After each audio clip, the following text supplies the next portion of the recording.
Révélation ya somo oyo tolanda kilobi en ce qui concerne Peniel Samba ndenge bamemaki ye epai ya Denis na Brazzaville epai wapi boyokaki makambo oyo mosali na Nzambe alobaki ça a fait couler beaucoup d'encre.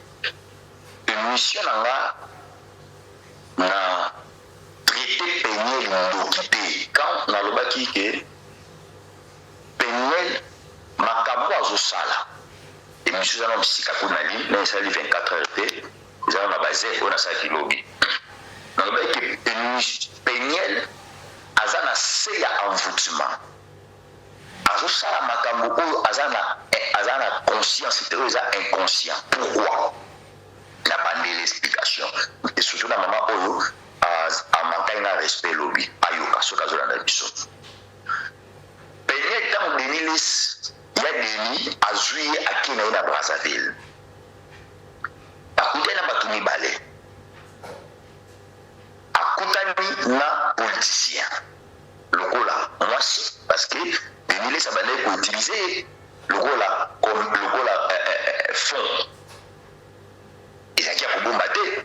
Denis les simoka les Canadiens na TV. Albaki makamwana en plein bateau, surtout. Tu vois? Tant que les Sénégalais qui n'ont pas la télévision, Batou Bazala qui wapi, on va prendre des milliers Azali, moi c'est quand même la malgré la procédure à divorce, tout le divorce, mais il n'y a pas de Brazzaville, mais il n'y a pas de Kabaï, pas de Bali. Ils ont dit dans le monde, on a des milliers, à ça la émission payée dans le Pandinaï. Tu vois? Alors, dans la lumière à Brazzaville, la Koutanina, politicien, le rôle à moi c'est dans le Bali, Bakoutani. Na oyo azali commerçant mais na commerçant wana tant on a le belaka maba molimo ezali makambo ngai na yebi yango malamu na maîtrise de makambo spiritualité tant akutani na mwana na commerçant a libéré venet ya umu uta ke pa ya princesse Eliana objectif ya venet wana ya umu na robaki ke tant mutu azali magicien azo coucher na mwasi asalaka effort ayeba soki mwasi wana alingi a bibisa mai na ya nzoto nde akotuna ye olingo ke kiso na bi oui nde alobaka wumu ezali azosala appel ya serpent ya destruction.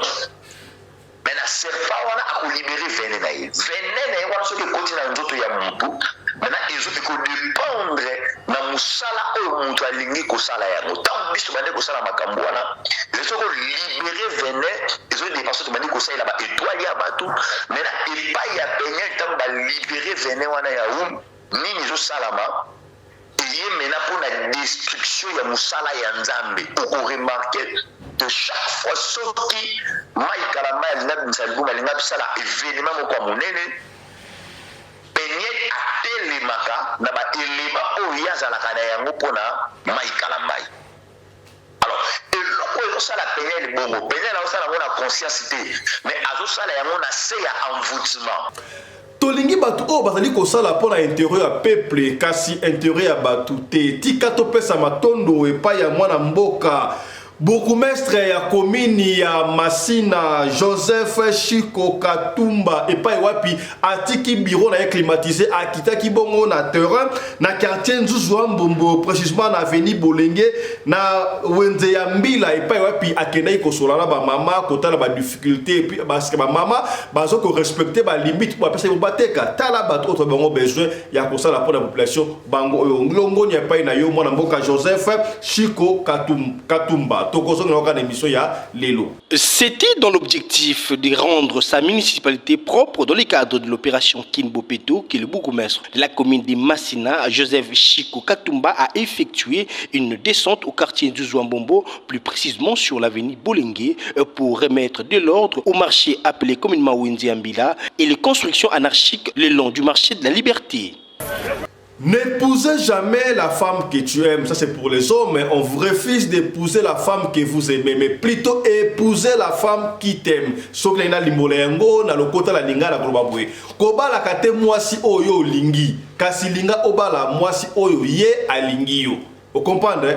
Babala ka moi si oyo lingite, kasi bala moi si oyo lingi yo. Po so ki obali moi si oyo lingi, ye akokende ko bala obali oyo lingi. Kasi so ki obali moi si oyo lingite, oya lingi yo ako supporter ba caprice ta onyo soto to mona awa ba to ebele ba kufi pona nini po bango balinga ki basi balingi ba monter ta la prédication kitoko ya mosana nzambe oyo to kozongela on peut kaka na émission ya lelo. Est-ce que tu comprends? Épouse la femme qui t'aime et non la femme que toi tu aimes. Bah papa, vous comprenez de l'on a lobby? Vous comprenez de l'on a lobby? Est-ce que Zola n'a malam? Est-ce que Zola n'a malam? Si tu veux épouser, épouse la femme qui t'aime. Pour ami bal. Moi je suis à l'ingioan. Yende foba. Pour ami, moi je suis à l'ingioan. Mais bien aimé, à quoi supporter yo na nuance? Pourquoi? Parce que ça est à l'ingio. Mais ce qui kaka yo mo ban, au cas ko bala moi si o yo lingi. Et que moi je suis un lingiote où il ne te porte pas dans son cœur, c'est fini. Au sabo. Domoni moi na bino mbali au sabo. Pesanga menebe. Na sekaki les bazobeta lisolo ya comédien moko boyebi. Oh, moi si na ya bomisie, moi si na ya bomisie. Moi si na bomisie pourquoi? Po ye alingaki moi si mais moi si alingaki ete.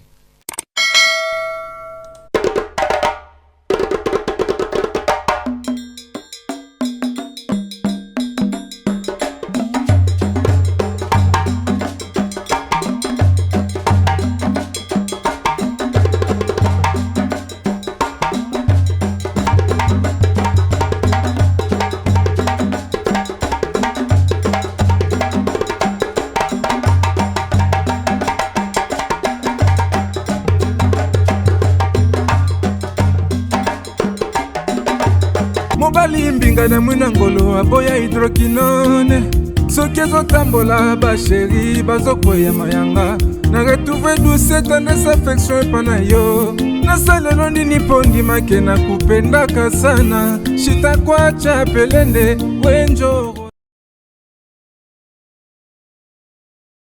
Mbote bandeko balandi ya radio loko télévision ici ka nyos tubosa ebele bozali besali bosika bozali mbote na bino longonya matondo ezongo mboka ya bino na confiance pe fidélité bozali kopesa awa na radio locolation kaka moko la chaîne communautaire chaîne haute benga kango radio locale c'est communautaire radio locale télévision et pas to kuta la papa mama na bandeko basi bandeko mibali to solo la makambo zali koleka na communauté na biso awa na radio locale to lingaka te koloba ba insanité awa zalaka pembe na pembe koya toka awa pona kotuka mitema ya batute kasi pona kobongisa esika ndeko akoyaki yo okoya te esika pe ndeko alongaki yo pe osala nini olonga yaya tomonaki yango lobby na émission lobby pendant que prophète abandaki ko expliquer makambu il y a eu intervention ya moko ya mama ya radio lokole o ya lobaki wana nenga kataki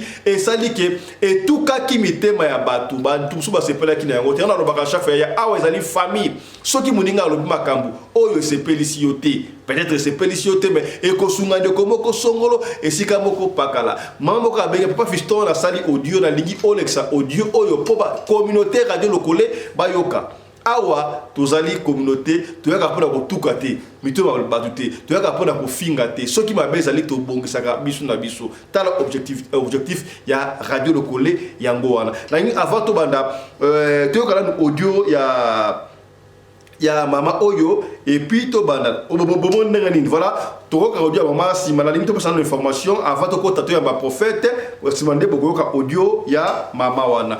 Grand merci na Michael Josh sponsor officiel ya chaîne oyo na sengi na yo okota na site ya Michael Josh tala ba article oyo ya été ici et koti déjà nyos de koti bloko a été koti makasi na ba montre water résistance nyos to na site ya Michael Josh Olanda soki okoki kokota na site ya Michael Josh Josté Bengabiso, tu coupes ça au numéro et service clientèle et Mike Joss Griff ya mwana mboka, tout routine de la yo site wana. Voilà. Toi qu'on rappeler bandeko anti-poison ezali yo muto lingi kozala to kolongono ya on ne sait jamais mutu akoina yo e bien moté ba ko ina pour la kamuke oyo kutu obande ko s'attendre na ngote puis muta ko ina yo kaka muta pembeni na yo ongo en Afrique to pesi kozali bandeko ebele ba so anti-poison papa fiston na ina ke na Afrique na ina ke mboka on ne sait jamais oh yo ko lia anti-poison kaka pour ke mboka e bongo siko za na France. Et bon, on se la Belgique, et bon, on se la Congo, et bon, on se les États-Unis, la Nouvelle-Zélande, en Afrique de ce papa. Lien ou maman, papa, lien, on ne sait pas. Racheter les temps, car les jours sont mauvais. Autre va quitter, Tolobi. Benga biso tout le numéro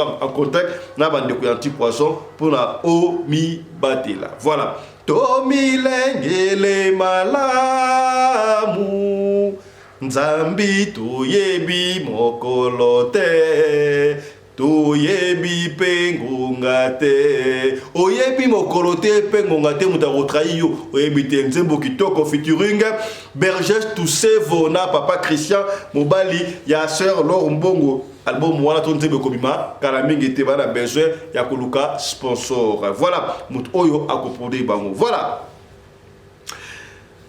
Narobaki yango ne bandeli to lingi batu oyo ba politiko batu o bali ko sala pour intérêt ya mboka e misaki ba nongo ebele pa wa pitata tanta mokonzi ya ekolo Félix Antoine Tshisekedi anomi bongo pour la première fois dans l'histoire ya Congo premier ministre mwasi oyo alaki na ministère ya plan batebe balobi no mama oyo azaki na ministère ya plan akoki kuna te mais comment est-ce que ba commissaire premier ministre PC mutu ko soit est-ce que mama wana azali mutu ya ba Congo to azali nani azali mutu ya Kasai et PC mutu ya kusa ya il paraît pe a renoncer na noté na nationalité na ye belge papa na ye moka ba parents azali bongo mundele ye azali métis ba boya ko métis na mboka mais somo siko tozo kana mama métis o to kokota wana te mais o tuto banini topo na kabatu oyo ba sala musala na intérêt à peuple. Exemple, il y a beaucoup mestre, il y a commune, il y a Massina, Longonia, Mwanamboka, Joseph Chiko, Katumba, Oyo, Atika, bureau climatisé, accueilli bon la descente de terrain, Nenga Salaki, Mikozali Koleka, Awa, Bourgmestre, il y a commune, il y a Massina, Atika, bureau, Akiti, bon la descente, à salir descente, dans le quartier, Ndouziam, Bombo, précisément, dans l'avenue Bolenge, dans Wenzeambila, et puis, puis, Akene, ko Solona, Mama, Kotala, commerce, que Mama, Bali, Koteka, difficulté, va raconter, est-ce que Mama va respecter la limite, on va payer ça, Bango, Sikaba, tala ba to besoin na mboka na biso au sur terrain et non au fond dans le bureau climatisé autour d'un rapport il faut qu'il est sur terrain exemple à suivre suivez ce qui s'est passé oyo reportage au bande va proposer sur descente sur terrain il y a moi na mboka Joseph Chiko Katumba bourgmestre ya commune ya Massina Landa. C'était dans l'objectif de rendre sa municipalité propre dans le cadre de l'opération Kinbopeto que le bourgmestre de la commune de Massina, Joseph Chiko Katumba, a effectué une descente au quartier du Zouambombo, plus précisément sur l'avenue Bolengue, pour remettre de l'ordre au marché appelé communément Wenzeambila et les constructions anarchiques le long du marché de la Liberté.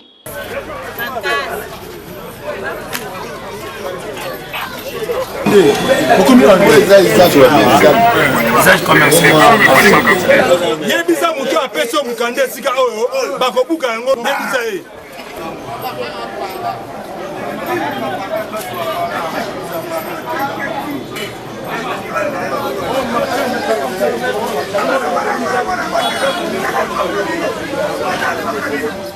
Dans son échange avec les vendeurs du marché Wenzeambila, le numéro 1 de la commune de Massina les a sensibilisés de respecter les limites dans l'exercice de leurs activités, surtout ceux qui vendent le long de la chaussée avant d'évacuer les garages pirates qui se trouvent au rond-point Wenzeambila.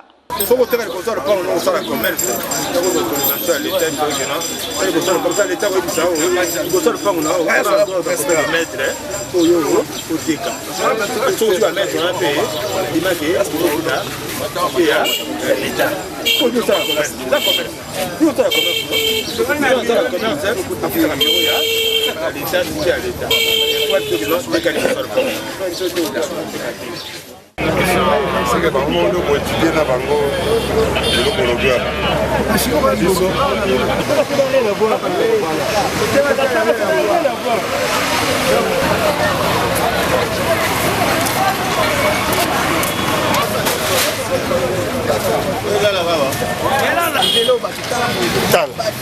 Il faut noter que le bourgmestre de la commune de Massina, Joseph Chikou Katumba, est très déterminé de redonner une belle image de sa municipalité. Le mariage est sacré, Bandeko. Kobala, c'est quelque chose qui n'est pas donné à tout le monde. Kasi yo avant Kobala, il faut talaka Okobala nani. Yaya Sika Bonesa Kibino année 2024, Toko Banda Kolande la ba prédication, ya ba pasteur, Benga Kimi, papa Fisto, yo lingrami Kochamate, ya voici l'homme, Nengenini, hein, n'habité na chaka ba pasteur, ce qui pasteur a le makambo et tout qui muté et tout timité mais abat oh pour la bien-être de la population pour la bien-être de la communauté tout chaka yango voilà le kola nazandi prédication ya pasteur oh ça vient ba pasteur bele kombo salama ba nzamba sakima bango yoka prédication sosola yango na bi awa na radio le coller to solaka ensemble et ça les solo auto solaka ngana réfléchissaka à haute voix bino bo réfléchir na commentaire na kopinga pasteur o ya lobi. Il ne faut jamais épouser la femme que tu aimes. Le wana a s'adresser na bana mibali na ba papa, ba ya mibali ba papa, soko lingo bala, ko bala te moi oyo lingi. O la lingi moi so la toi na bala oui c'est vrai physiquement au moins moi ça qui toko se pelle na ye OK o approcher kasi kotala oui o lingi. Kasi ta yo lingi ba linga kaka moi si au fil du temps ta la fiançailles au kotala est-ce que moi si o ya lingi ngai tonga na lingi. Ce qui est bala mwasi oyo lingi est dangereux. Mais plutôt la bala mwasi oyo a lingi yo. Cela veut dire quoi? Ou approcher mwasi, bo sololi, tant qu'on vivre, on comprendre que ah mwasi oyo petite oyo a lingi ngai, là tu peux l'épouser. Kasi bala mwasi oyo a lingi yo, au lieu au bala oye oyo yo o lingi. Pourquoi? Alors biboé, ce qui bali mwasi oyo lingi.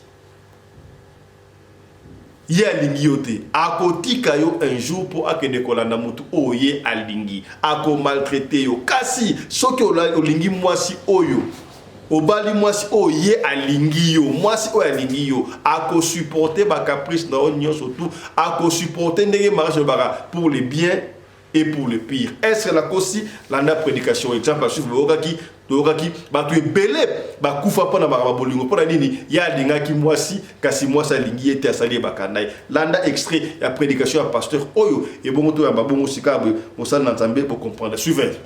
Est-ce que tu comprends? Épouse la femme qui t'aime et non la femme que toi tu aimes. Bah papa vous comprenez de l'on a lobby. Vous comprenez de l'on a lobby. Est-ce que vous avez un malam? Est-ce que vous avez un malam? Si tu veux épouser, épouse la femme qui t'aime. Pour la mibal. Moi, je suis à l'ingioan. Il y a une faux bal. Pour la moi, je suis à l'ingioan. Mais bien aimé, à quoi supporter yo na nuance? Pourquoi? Parce que ça est à l'ingio. Mais ce qui kaka, yo mo bal, au cas ko bala moi si o yo lingi. Et que moi, je suis un lingiote, où il ne te porte pas dans son cœur, c'est fini. Au sabo. Domoni moi na bino mbali, au sabo. Pesanga menebe. Na sekaki, l'air bazobeta li solo, il y a comédien moko boyebiye. Oh, moi si na ya bomisie, moi si na ya bomisie. Moi si na bomisie pourquoi? Pour y alingaki moi si, mais moi si alingaki ete. C'est clair. Parce que moi si alingi mobali na ko bomisa mbali. Et il y a moi et il y a bout. Donc d'abord, elle s'est sacrifiée pour son mari. Okomona aza malade. Mais alingi mutu muso alambela mobali nete. Okomona aza malade. Alingi mutu muso achela mobali ne mai na douche te. Kaka ye moko. Okomona aza malade. Alingi mutu muso servir mobali nete. Kaka ye moko. Okomona aza malade. Mais alingi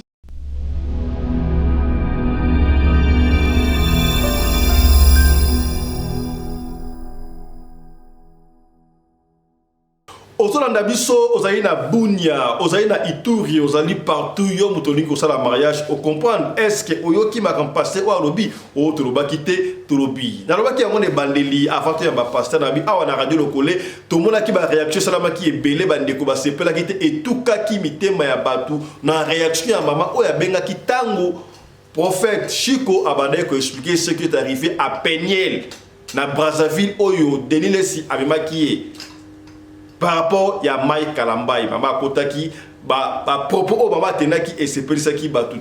Alors il y a une réaction, il y a une autre maman aussi, au membre to molandi monene ya radio loko télévision to kana nu makam oyo mama alobaki est-ce que alobi malamu to alobi mabe je crois la bozongola ngo so ngo oyo ka makam o mama alobaki kota na émission alobi oyo ya Peniel Samba kanaki Brazzaville na delile si là vous comprendrez to ka réponse to suggestion to remarque ya mama oyo apesi sur makam alobi suivez. Hello, bonjour. Radio Lokole, batata, ba maman, bilenge, basi, mibali. Dans une inquiétude, moko mukie, vraiment, sincèrement, il faut na loba. Bon, moni, Radio Lokole, ezali, na bamboka, na biso soye biango. Radio Lokole, ezani, na bamboka. Ce qui est cotisant et qui est pensé c'est-à-dire qu'il y a quelque chose et il y a un boka bobi banazamba. Ni na koko expliquer place wana na kolobango malembe pesa poto la nango pesa na limemia. Ni na lina loba. Ezate que na kadde te bashira musina yoka kabayenji surtout awa eto uzala kola na makaba papa Jani boko yoka penza benjiri moko na natika ko yoka mususu te et puis mwana mwasi azo sasa mwana mobile azo sasa mwana mwasi tozala quand même na respect biso ba congolais tozala na respect ata mabe wana ezandenge nataka mutu wana omoni ke azopesa réponse bien te ou bien azo expliquer baninga yo lokolo yebi nyonso ki connaît tout même na classe peut ozala ki bongo ozoyeba ke professeur awa formule mosusu yango na koko bimisawa mais pour que olakisa professeur bate professeur tu es en train de mentir professeur olobi na professeur non olobi excusez-moi otie liboko no likolo s'il vous plaît professeur est-ce que je peux démontrer d'une autre façon démonstration on peut le liboso takati oyoko bima pe la réponse wana par exemple racine carré de 1 égale à 1 démontrer ya la kisi bien ndenge musume yo po yina ndenge musume oya kwa abutiri kaka na 1 wana OK pe liboso kuna na tableau expliquer makambesa nini esili na kacha malembe pe professeur bisika okera ko bona kaka ke azalaki na raison.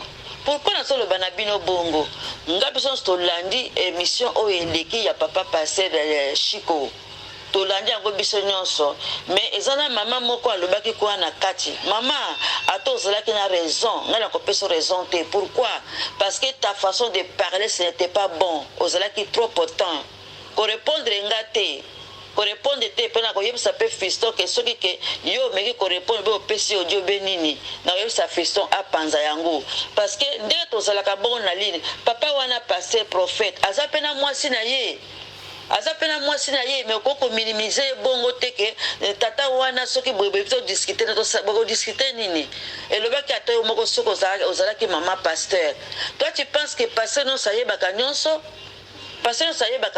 te et puis alobaki yango pena na Ecclésiaste alobaki na Ecclésiaste menga na koyebisa ke Ecclésiaste 3:6 que chaque chose a son temps na koko lobango pe bongo parce que zape Ecclésiaste ngana lingaka ye mingi osomona mama na ndako pe soko ozana mobile okotosa mobile na yo soki ke mwasi mosusu pe na libanda a répondre mobile na yo bongo ndenge orépondaki na papa prophète Chico ekosala kitoko mingi te omoni il était très poli pour répondre yo et puis tant feston ayebisa lobi ke non na répondre kaka sikoyo il était très poli vraiment ça il nzambe ye wana mais soko okutanaki atana oyo wana afingaka bato soki Chico Moïse kasongo Moïse so okutanaki na ye oliaki oyoka pesa banjiri na yo oliaki oyoka mais ce n'est pas bon tala vraiment ça il nzambe à répondre calmement avec l'humiliation o balobaka que l'humilité précède la gloire maman vraiment ozan de konanga mwasi na sepelaki na elobeli na yo te tu étais trop potent na sepelaki te ta façon de parler ce qui peut fisto vraiment atikaki yo ke ezalaki ye soki ngala ko kato ndenge de show ya kataka bat na ko kato ye pe fisto azalaki gentil po ayoka yo na kata radio lokole to finga ka bato to zalaka pe be impolite kuna to sekaka to pesani ba idée et puis c'est bon ba konzi balanda kango mais ce qui fisto ba ko permettre ba makamba bongo ye moko pe ba yo ko mone kaza soki ndenge nini mais tala ndenge se comporta comme mokolo moko to yokaka fiston fingo bien lobo bien sala bwebwe non landaka lolenge ya moto tanga azosala makambo aza na émission na ye talaka lolenge na ye tala façon na ye sa façon de parler sa façon ya recevoir bato leyo yeka na lombango kaka bongo ya koloba naza na kanda te me nazoyebi soki olobaki bien te mama soki na ndako oza na mobali osalaka ye bongo kita lembisa peut-être olobaka kaka dongo lembisa yango osalaki bien te omonaka ke tu connais tout alors il faut qu'on lakisa voilà, je crois qui réaction il y a maman et radio le collé ça c'est toute une famille autrement tout bien communauté radio le collé na famille les linges sales se lavent en famille ou je crois et tout qui mouté ma batu yango pe raison pour laquelle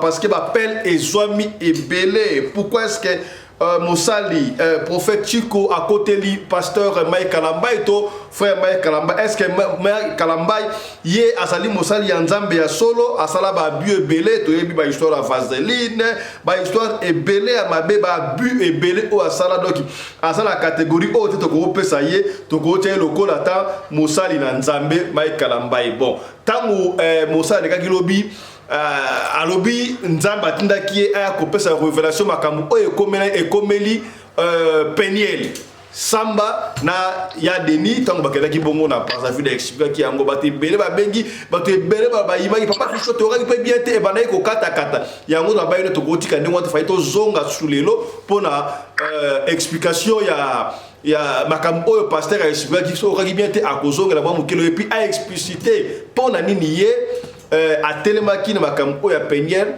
akendaki ko en fait akendaki na ye na Brazzaville na ya deni oyo esalama yikuna boka inenga lobaki ezalaki na intention peut-être ya mabete ya bimaki na mutu mais mutu wana loko ataki na carte na ye esali ke esala mandengo wana voilà moi espace ça là tokoyamba pona bino prophète Chico Shembo a expliqué biso makambo ebele o alobaki lo bazali première partie lo ko continuer la deuxième partie tout en até a rozonga na deuxième partie lo et tout en até deuxième partie et puis a éclairci makambo sous oye alobaki bongo lobby mbote na yo prophète Chico Shembo. Papa Pelende. Bonjour Papa Pelende. Bonjour. Toyambio na komona Yesu bandeko basenga ki ozonga susu epi lobi esila ki vraiment te il faut continuer moi récapitulation mamelekalo et puis deuxième partie to bato bon de la komona Yesu et puis to continuer. To sambeli Zambe to pécho merci tu es créateur maître univers na bondeli pour na bakonso na biso na Europe na Amérique na Océanie na Afrique partout dans le monde.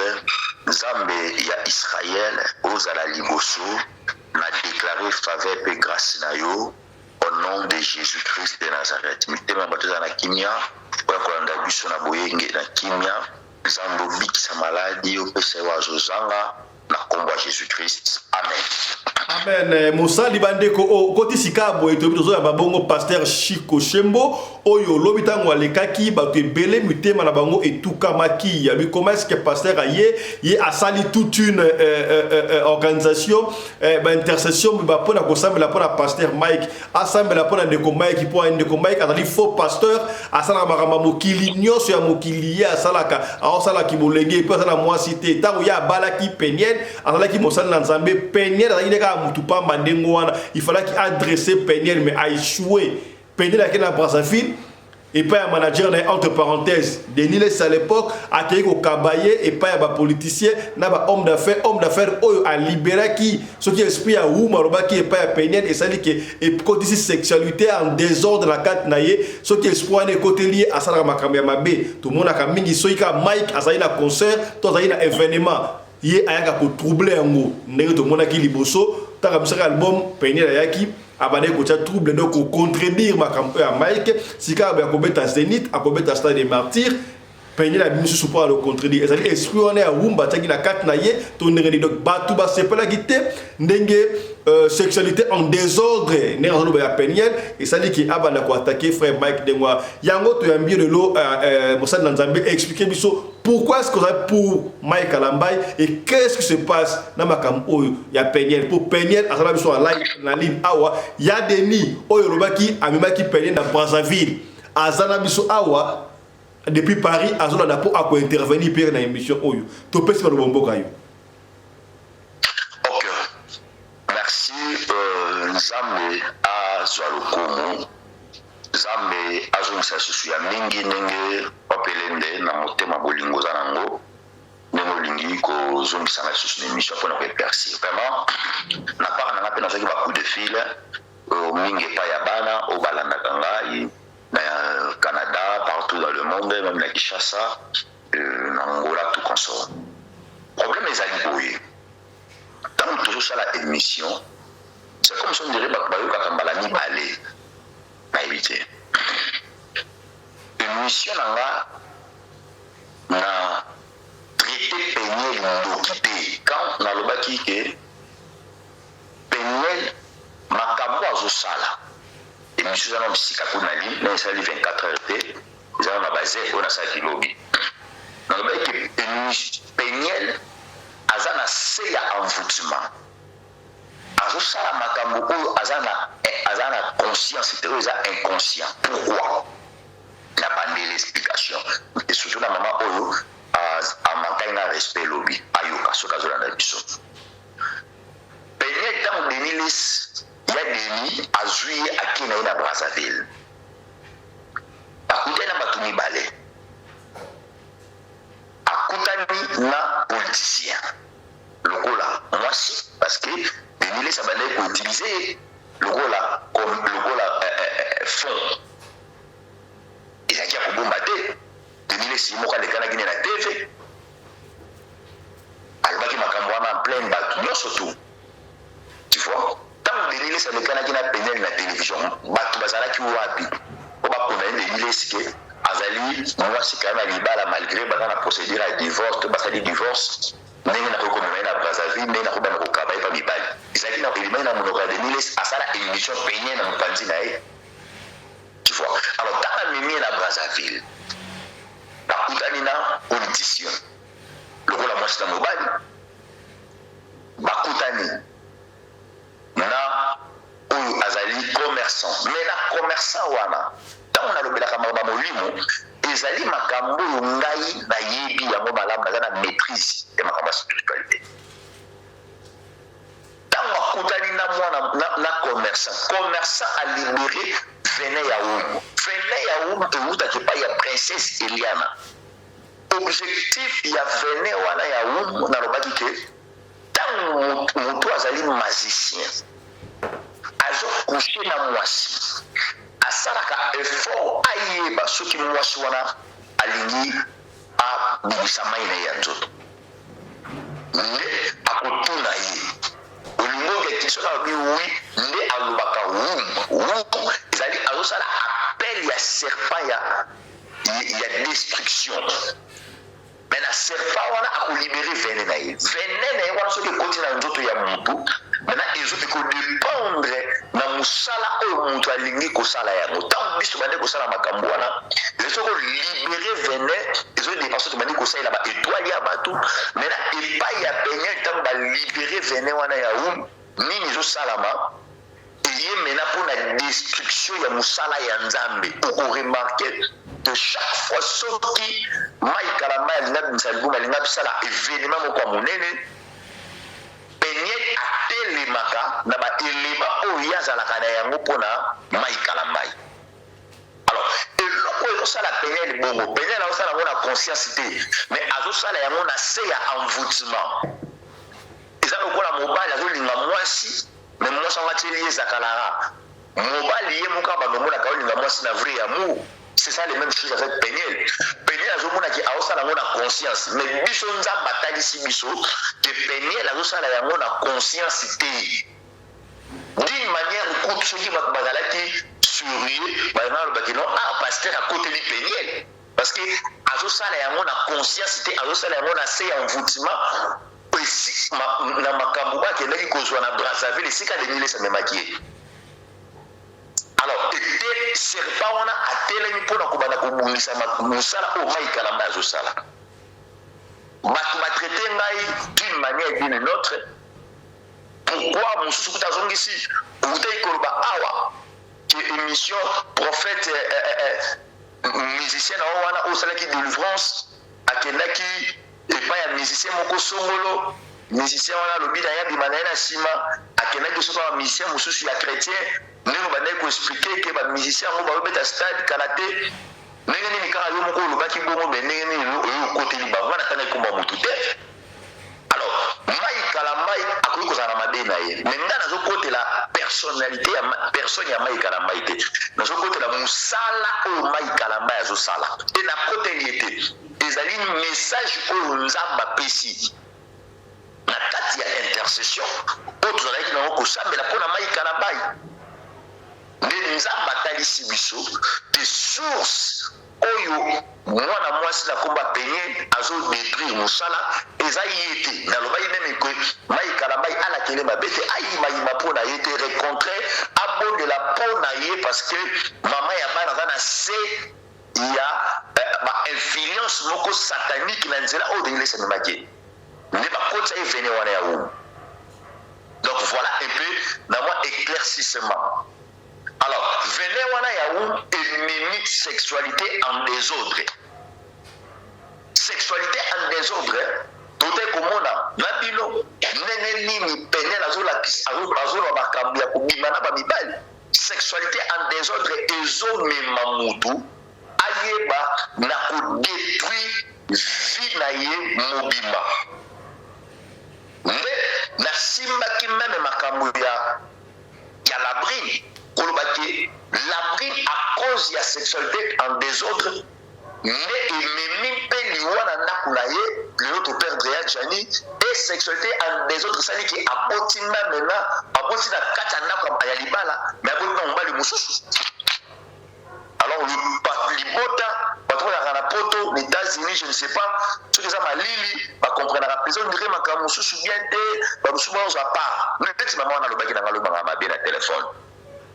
Makambo nyonso nga nalobaki amonaki yango te ya trouvé kaka ke na favoriser Mai Kalamba ka motu mabe Mai Kalamba na bakisi Mai Kalamba eza boye Mai Kalamba eza boye mpo nani naotala kaka part ya Mai Kalamba. Je ne pas intervenir pour na Mai Kalamba nalobi message ya Nzambe oyo Nzambe apesi ngai ke Peniel il faut aleka na bapriere aleka na délivrance wana kuna bakisa mosusu sikoyo aleka na badélivrance parce que mosala oyo Mai Kalamba azosala ezali mosala ya Nzambe eza mosala ya satana te. Ata soki aza na bakisi ndenge nini bato bazoloba mais apresentaka biso kisi te apresentaka biso Jésus apresentaka biso Nzambe. Alors nga lokola prophète oyo Nzambe matiaki na motema ke nabanda kosambela mpona Mai Kalamba na groupe intercession nde Nzambe atalisi biso tala vi ya Peniel oyo bozomona tala kote Denis amemaki ye akutanaki na magicien wana koti evene wana ezomanifeste ekotisi ye na sexualité en désordre et ezobia lisusu na vie na ye chaque fois ezotombwama soki Mai Kalamba abandi mosala moko ya monene na kati ya mokili nde ezoya mpo ebanda kokomatre mosala ya oyo Mai Kalamba azosala évangélisation ya Jésus Christ. Je sais kaza mabe bato nyonso to balobi kaza mabe mais moi je regarde pas la personnalité ya Mai Kalamba nazomona ye mosali ya Nzambe et mosala azosala ezali mpona œuvre ya Nzambe. Donc voilà nazalaki convaincu mpona kobundelaka mpo na ye epuis esika labrine azali ezosenga lokwa paster po aleka na délivrance mama wana na place abe aloa mabe mpo na ngai se mieux à soutenir ye labrine na bapriere epuis na bato mosusu meme balanga mosusu abengaki ngai Binet abengaki nga lobe papa Mai Kalamba aza mabe mosusu abengi nga na Canada Mai Kalamba aza bato ebele mais voilà éclaircissement na balesi koloba ke sexualité en désordre napesaki bino exemple ya mwana moko na famille moko na yambaki famille wana napesaki bino baza awa baza na ngai na église famille wana ndeko moko abali azwi mobali na ye mais il faut pas ça la mariage. Or mobile bazalaki magicien ndenge mobile azalaki magicien a précédé adimana mwasi avant mariage. Donc que rapport sexuel avant mariage les abominations les alisous. Tu vois, les abominations les alisous. Tant abimina mwana mwasi wana nini salami sentiment il y a 5 minutes ou à 10 minutes mais atikeli mwana mwasi wana papa pelende ba infection moko terrible. Ma infection wana ezosalaki mwana mwasi akokasi kovanda esika mona bato te azokwanza na niveau moko terrible e na kati ya kokwanza wana abandi meme kodizana mosusu mokuseleki makasi akoki kozwa lutu abandi kokwanza na yango place bato baza kovanda te pourkui bainfection wana euti na nzela ya mobali oyo ya magicien me yayebaki te. Or soki bapambolaki libala wana ezalaki bénédiction peut-être pasteur wana alingana na capacité akata balien parce que tant tosangisaka banzoto mwasi na mobali tosangisaka balien maintenant lelo mpe eza na bato ebele papa pelende oyo bazofira bainfection ezowuta wana bainfection ezowuta source na yango ezowuta na sexualité des autres. To soki ozolanda ngai kotala kaka makambo te ke oyini mai kikala mai olingi labrine to olingi labrine oyini mai kalamai to oyini mai kalamai olingi labrine na bango mibale mais yo mpe mona nanu vie na yo est-ce que santé na yo eza na etani. Tu vois, tolobai ke sexualité ezomema bainfection epai ya mwasi basi ebele ozolanda nga oza na bainfection moko oyo esilaka te mokusa na nzoto no ya bomwasi mobali mpe ndenge moko oza na bainfection oyo ezosila te bainfection wana source na yango ezowuta na sexualité en désordre. Maintenant nani azali maîtresse oyo akotisaka bato na sexualité en désordre mpona komema bamaladi ezali princesse oyo tozobenga Eliana. Princesse Eliana azali moko ya basirene des eaux oyo baza na kati ya mai oyo batravaillaka mpona bamaladi ya banzoto ya bato mpona kodétruire bato. etolobaki ke moto azali na sexualité en désordre akotaka mpe na problème ya kobota ezeki akota mpe na problème ya kobota pamba en dehors ya mariage.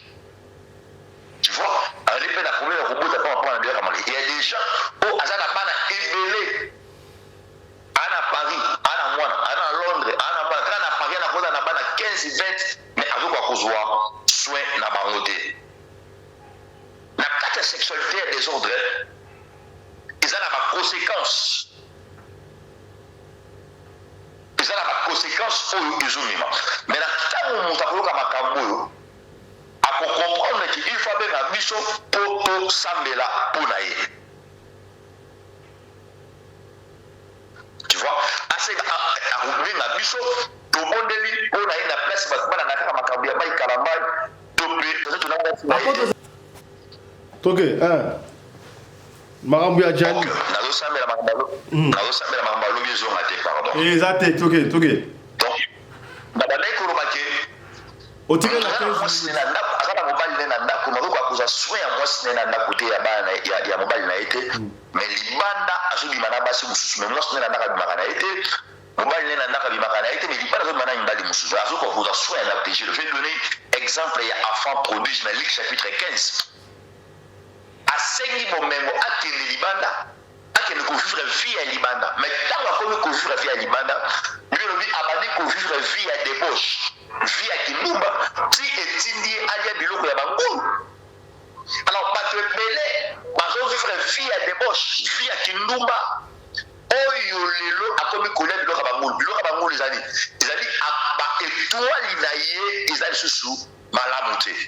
À perdre étoile, à perdre ma vie. Exemple, yo moi c'est dans la infectieuse aussi la tête. Au combien à tout ça sexualité en désordre et même à ils ont des conséquences. Les conséquences la maladie incurable. Nani o azali maîtresse, il y a ma maladie incurable. Azali princesse Eliana. Quand je parle de princesse Eliana, azali princesse o ngai assistant na ye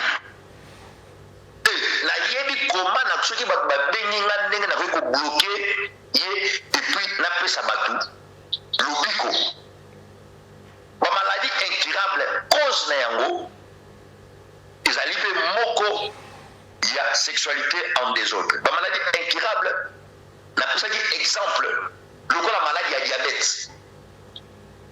Bamaladi ya diabète okomona yo ozolanda nga awa oza na maladi ya diabète oyo babayidi ya probete batongana soki basiline wana okoti da na type soki type 1 nango soki type 2. Tu vois, bazotraite ezosimba te. Bible elobi na biso na mokanda Ecclésiaste chapitre 3. Chaque chose a son temps. Soki na ntango moko nabeli ntango moko funa bika mais ndenge nini bana maladi ya diabete ezwa ngai namelaka bakisi na bikaka te. Lorsque moto azomonaki abandi maladi ezosimba te azomela bakisi na ye azobika te c'est que moto wana acomprendre que maladi oyo naza nango yaso ya nzambe te yaso maladi normale te plutôt ekomi na esprit moko likolo ya maladi wana. Maladi ya diabète objectif nango ezali mpona koluka kodétruire vie ya motu mpona koluka kobebisa vie ya motu.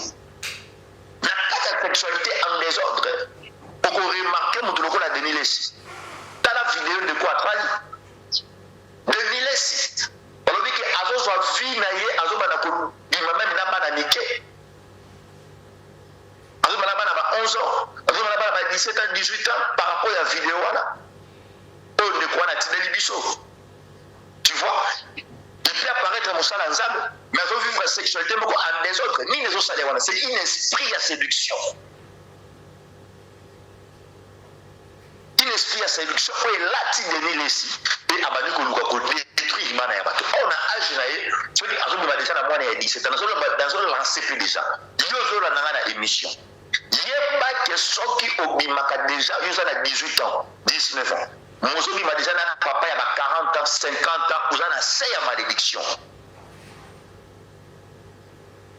oza na se ya malédiction malgré la bible elobi malgré bato balobaka ke bolingo oza na agité mais non oza na se ya malédiction soki ezalaki mabe te bakokaki te kokanga paster kasi ndenge bandeki kobala bana ba 17 ans. Tu vois, donc sexualité ezomema baréalité ebele ndenge na bandeki ezomema bamaladi oyo tobengi bamaladi incurable lokola diabète. Conséquence na yango mosusu ezali le fait d'être un faux parent. Tu vois, sexualité en désordre ezali effet d'être un faux parent. Moto azobota trop mais azokoka kozwa souhait ya bana wana te ezali moko ya kozala na sexualité en désordre ezali mpe signe ya bamalédiction. okomona moto oyebi ntango oboti mais bana wana okoka kozwa soin na bango te ekoaporte bénédiction te epa ya nzambe epa na yo motu parce que okovivre na se na mabele ntango olai te. Donc yo ozolanda ngai partout dans le monde soki oyebi koza na baengagement koza na bana moko yokota mozwaka sue na bango te il faut obenga tosambela tolongola bamalédiction wana oyo ewutaki na nzela ya basi mpe to nzela ya bana wana ndenge bazolela na kombo na o. Troisième, il y a des liens de sexualité en désordre ezowuta na nzela ya baparent.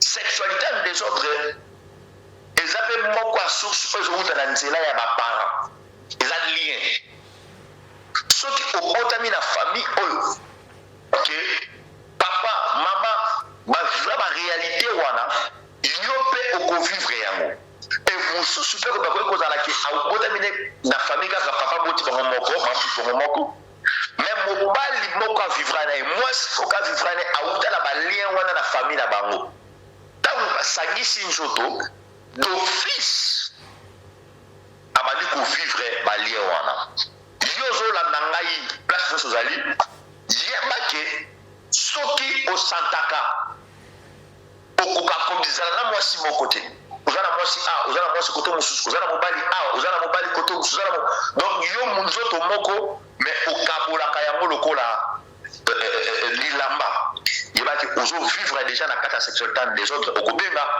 tosambeli Nzamba conseille grâce. Quatrième point, où il y a sexualité en désordre et même hypocrisie. Hypocrisie. Cinquième point, ils ont un manque d'affection chez les enfants. Au moment où on a mais dans la bango, et à mon côté, à l'affection. Ils ont déjà ma vie. Ils avaient encore ma conséquence, il y a sexualité. Sixième, ils ont eu, c'est l'arrivée des 5 esprits. Autant un mot rapide, après tout ça quelques points. Ils allaient arriver à 5 esprits. Premier esprit, ils allaient l'esprit à convoitise. Vous voyez, mon tout un esprit à sexualité en désordre. Et même la cahier, convoitise. Convoitise, c'est-à-dire qu'on là. Or, convoitise, sans zolo mis, et comme mon comme esprit à phénomène femme ou mari de lui. Au moment où on monte le coup, on a esprit qu'on la mingi, batoyo, babimakana, bandekona, on remonte. Moi, na mon bali. Papa, babimata msusu. Na cousine na ye. Yo so nanga obima déjà na cousine na yo. Ba msusu ko cousine le plus loin. Msusu ko abima na leki na ye propre. Omona papa abima na mwana na ye moko abota. Abima na mwana ya ndeko na ye. Tu vois? Omona papa abima na mwana ndeko na abima na mwana na ye moko abima na cousine na ye. Yo zo la nanga. Au sala déjà inceste à cause de la convoitise. On a donné une sexualité en désordre.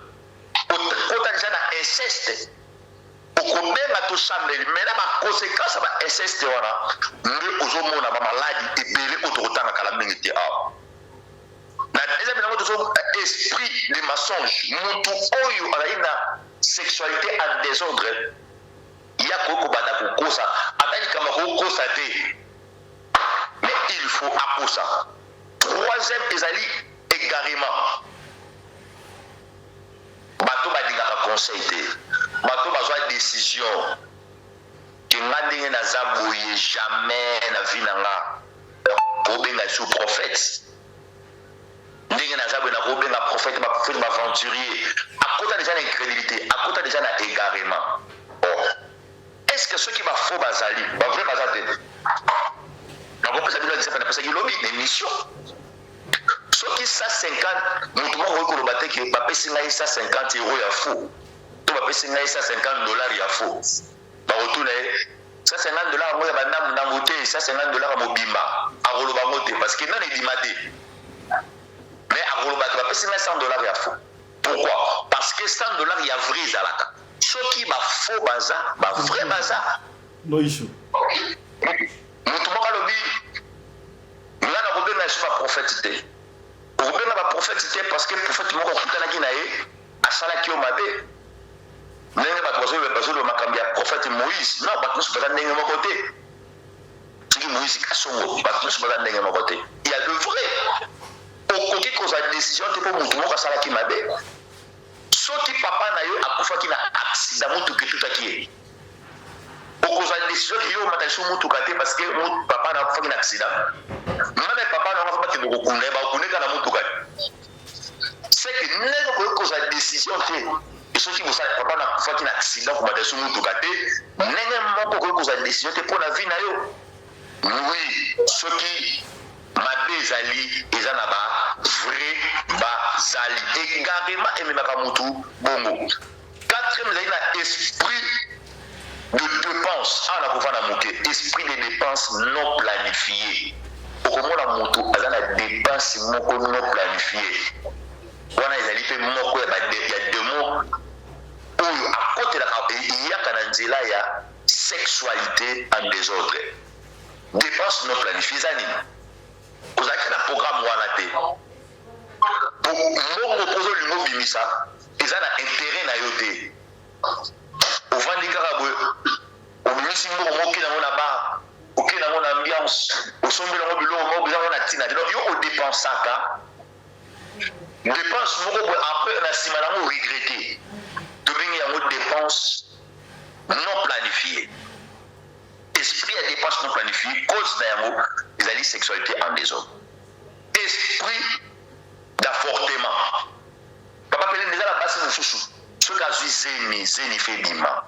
zemi vandaka te soki kaka zwi zemi fe bima zemi kosala une semaine ebimi amoni mpenza kakanga me ndenge se mwane koyima comprendre te okomona zemi na ye koki kosala 3 mois zemi ebimi basi oyo bazozala na baproblème ya bavortement azokanga zemi mais zemi na ye ezofanda te mpo na nini zemi ezofanda te parce que princesse Eliana na nzela ya sexualité en désordre atiaka bato na kati ya nzoto na bango akotielo maladi oyo todengi bavibrone motu oyo na nzoto ye aza na bamaladi aza na maladi ya vibrone ezali étiquette oyo diable akotia na nzoto na yo mpo ntango kokende na hôpital balobaki tomoni na bavibrone moyen obota eza te yo mpo okopesa raison obi wi bazwi na bavibrone mobali no bakoloba ya vibrone moyen bota eza te nzoka ezali étiquette ya diable yo ozolanda ngai soki oza na vibrone ozobota te à cause ya vibrone source nango ezali princesse Eliana nde ayaka kotiela yango bato à cause ya sexualité ndenge moko na maladie ya diabète donc tokosambela mpo na vibrone wana ekolonga parce que ntango nazalaki no na baliance wana ya mokili nayebi ndenge nini batiaka maladi wana mpe ndenge balongolaka yango e naza na set clé oyo soki obengi ngai tokolongola maladi wana nzambe nga nasalelaka na se na moi oyo akobikisa yo ba maladi lokola maladi ya diabète eza maladi oyo kokorume na vie ya motu te pendant 3 mois pendant 4 mois mais ozolanda nga deja diabète esali tina ne na nzoto na yo 2 ans na nzoto na yo batonga eleke ezongi bamaladi lokola hémorroïde et surtout maladi ya hémorroïde source na yango ezali mpe kaka princesse Eliana oyo atiaka yango na nzela ya sexualité ebe kozalaka mpo otambola malamu mama mpo ozotambola malamu boza na kati ya ndako ya libala bino mbele na ndako na bino ya libala boza na bino bien mais avant bobala na papa nzela nini akendaka mama nzela nini akendaka akutanaka na mutu moko mutu wana bimaka na ye atikelaka ye semence eza na basemence mosu ekokota na nzoto na yo lelo mais et s'est manifesté après 30 ans et s'est manifesté après 3 ans et s'est manifesté après 4 ans donc makambo mosusu omona lelo bahémorroïde yebaki nzambe akoki kobikisa maladi wana ya hémorroïde mosu alobela maladi ya hypertension la princesse Eliana. En fait, on tient à 3 minutes. En fait, oui. On tient à 3 minutes. Tu tient à combien? 3 minutes. 3 minutes. 5 minutes. Merci. Hypertension ezali source nango ezali mpe kaka princesse Eliana oyo atiaka bamaladi ya hypertension na bavie ya bato soki obengi tokosambela nzambe akosala grâce maladi lokola calcul rénal nzambe abikisaka yango nalobaki loyo maladi lokola libidon ezali maladi oyo ekomemela yo baréalité ebele na santé mais soki obengi oza na problème ya libidon tokosambela nzambe akosala ngolu ntoza na problème ya faiblesse sexuelle suite na yango to d'origine yango ezowuta epai ya princesse Eliana mais à travers phénomène femme et mari de lui yo ozolandanga oza na problème ya faiblesse sexuelle éjaculation précoce yeba ke mwasi ya butu to mpe mobali ya butu nde akanga vi na yo nde akotisa maladi wana soki obengi na sambeli mpo na yo okolunga na maladi ya faiblesse sexuelle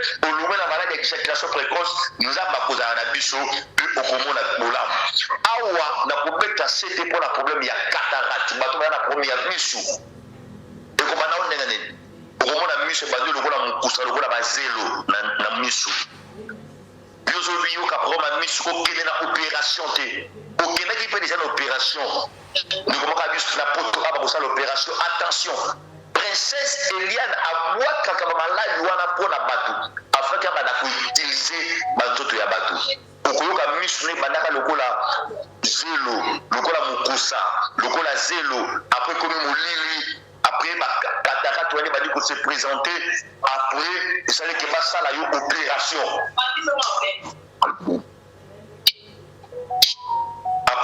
pas la même opération.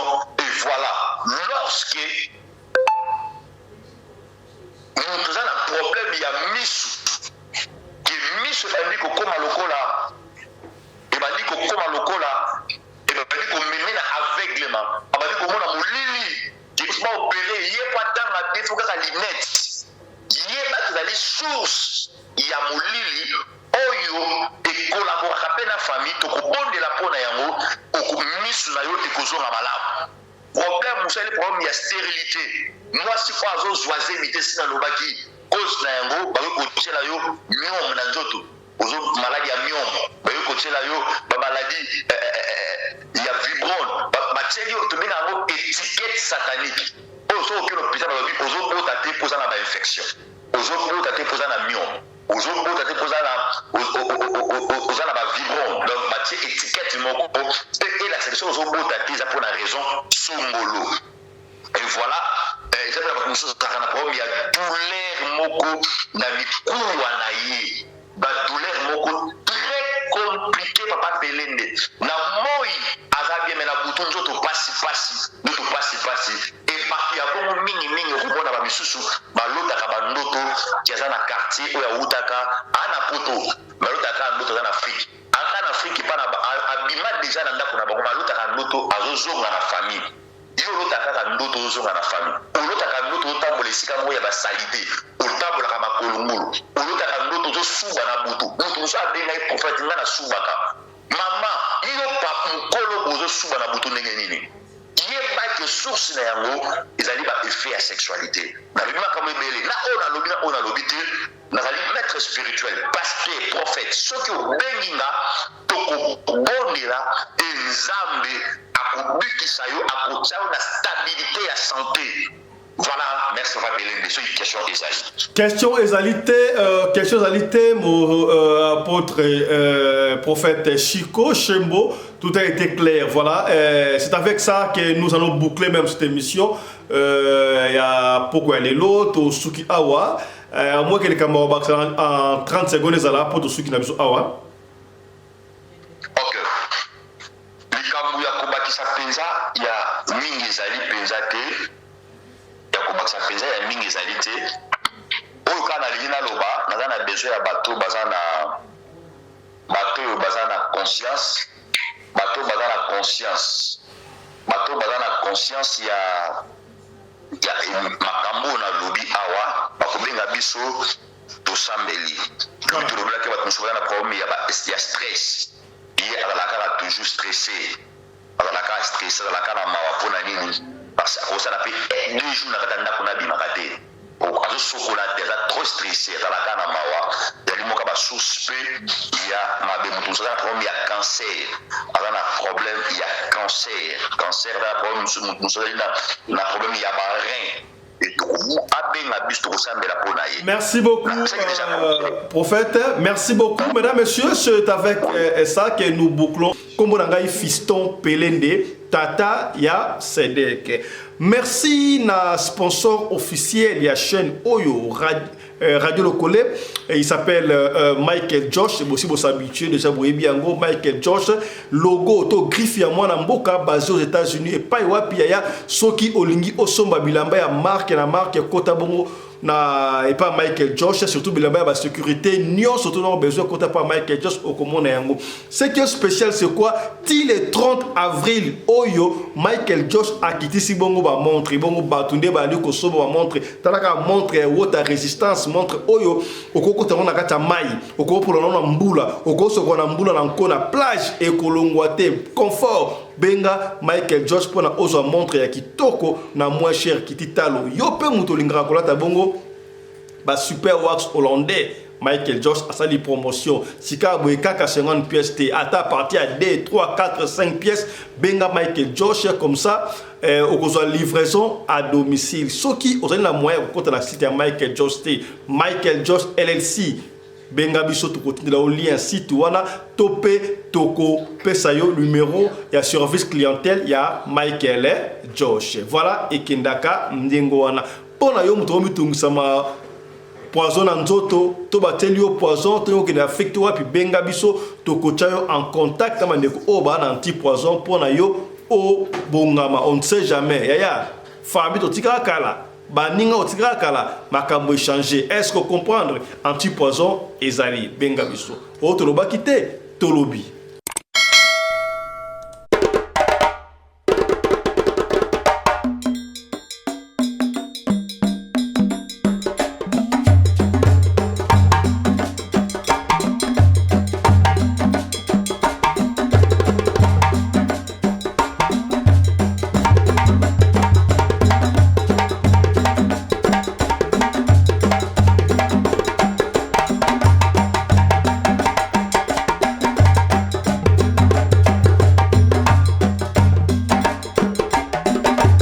mobali mbinga na mwina ngolo aboya hydroquinone soki ezotambola basheri bazokwea mayanga na retrouve douce tendresse affection epa na yo nasalelo nini mpo ndimake na kupendaka sana shitakwacha pelende wenjoro